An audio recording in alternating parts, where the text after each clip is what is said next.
एक समय की बात है, एक गांव में एक व्यापारी रहता था।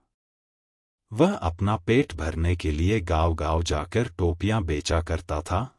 वह रोज सुबह एक बड़ी सी टोकरी में टोपियां लेकर निकलता था। उन्हें बेचकर वह शाम तक अपने घर वापस आ जाता था। एक सुबह वह अपनी टोकरी में रंग-बिरंगी टोपियां लेकर निकला। एक गांव में टोपियां बेचने के बाद वह दूसरे गांव की ओर जा रहा था। चलते चलते वह बहुत थक गया था। उस रास्ते से गुजरते समय एक जंगल भी पड़ता था। जंगल में उसे एक बरगद का पेड़ दिखाई दिया। उसने सोचा क्यों न पेड़ के नीचे बैठकर आराम कर लिया जाए। व्यापारी बहुत थका हुआ था। उसने टोपियों से भरी टोकरी को नीचे रख दिया, फिर सिर से टोपी को उतारकर नीचे रखा और गले से गमछे को उतारकर जमीन पर बिछा दिया और उस पर लेट गया। उसके बाद व्यापारी गहरी नींद में सो गया। जिस पेड़ के नीचे व्यापारी सो रहा था, उसी पेड़ पर बहुत सारे बंदर रहते थे। व्यापारी के सोते ही बंदरों ने उसकी टोकरी पर हमला बोल दिया। बंदरों ने रंग-बिरंगी टोपियों को लेकर खेलना शुरू कर दिया। कई बंदरों ने टोपियों को हाथ में भी पकड़ रखा था। बंदरों की उछल-कूद से वहां शोर हुआ, तो व्यापारी की नींद खुल गई।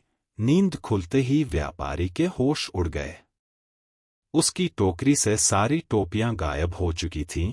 सभी बंदर हाथ में टोपी लिए हुए व्यापारी की ओर देख रहे थे। व्यापारी ने ऊपर बंदरों की ओर देखा तो उसे सब समझ आ गया। व्यापारी परेशान हो गया।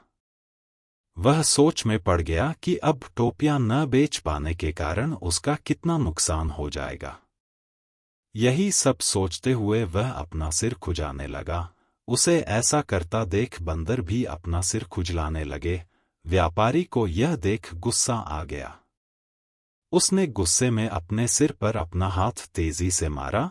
बंदरों ने भी अपने हाथ से अपने सिर पर तेजी से मारा।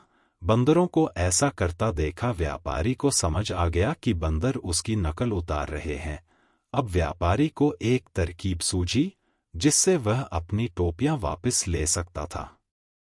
अब उसने जिस टोपी को सोते वक्त सिर के नीचे रखा था, उसको सिर पर पहन लिया।